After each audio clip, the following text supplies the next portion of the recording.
പാലക്കാട്ടെ കർഷകരുടെ ദുരിതം നമ്മൾ പല തവണ പറഞ്ഞതാണ്. നെൽകൃഷിയൊക്കെ ചെയ്ത് മടുത്ത പല കർഷകരും ഒന്നെങ്കിൽ മറ്റു വിളകൾ അല്ലെങ്കിൽ നെല്ലിന്റെ തന്നെ വേറെ വെറൈറ്റികളൊക്കെ ചെയ്തു തുടങ്ങി. പക്ഷെ അവിടെയും എന്താണ് അവസ്ഥ?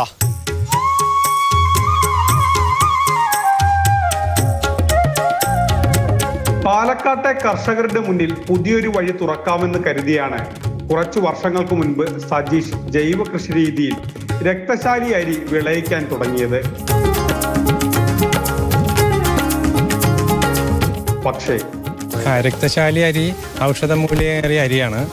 ഇതിപ്പോൾ ആരും അങ്ങനെ കൃഷി ചെയ്യാറില്ല. കാരണം വിളവ് വളരെ കുറവുള്ള അരിയാണ്. ഇതിൽ കൃഷിച്ചെലവിൽ വരുന്ന കൂടുതൽ കൃഷിച്ചെലവും ആളെ കിട്ടാത്ത ബുദ്ധിമുട്ടുമാണ് വലിയൊരു പ്രശ്നമായി വരുന്നത്. സാധാരണ ഒരു നെൽകർഷകന് ഒരു പൂ നെല്ല് ഒരു ഏക്കറിൽ വിളയിക്കാൻ 28,000 മുതൽ 30,000 രൂപ വരെ ചെലവാകും. എന്നാൽ ഒരേക്കറിൽ രക്തശാലി അരി പാകാനുള്ള വിത്തിന് വേണം 7,500 രൂപ. സാധാരണ അരി കൊയ്യുന്നത് പോലെയല്ല. ഈ അരി കൊയ്തെടുക്കാൻ ഏക്കറിന് 17,000 രൂപ ചെലവ് വരും. വളത്തിന് 10,000 രൂപ. ഇതിനു പുറമെ ട്രാക്ടർ കൂലി, കളവലി, നടീൽ അങ്ങനെ എല്ലാം കഴിയുമ്പോൾ രൂപ 60,000 കയ്യിൽ നിന്ന് പോകും.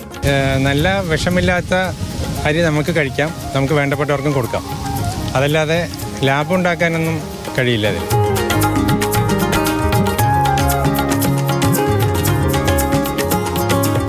സാധാരണ നെല്ലിന്റെ അത്ര വിളവ് രക്തശാലി അരിക്ക് കിട്ടില്ല. അങ്ങനെ കൂട്ടിയും കിഴിച്ചും വന്നാൽ കാര്യമായ മെച്ചമൊന്നും കർഷകന് കിട്ടില്ലെന്ന് ചുരുക്കം. മാതൃഭൂമി ന്യൂസ്, പാലക്കാട്.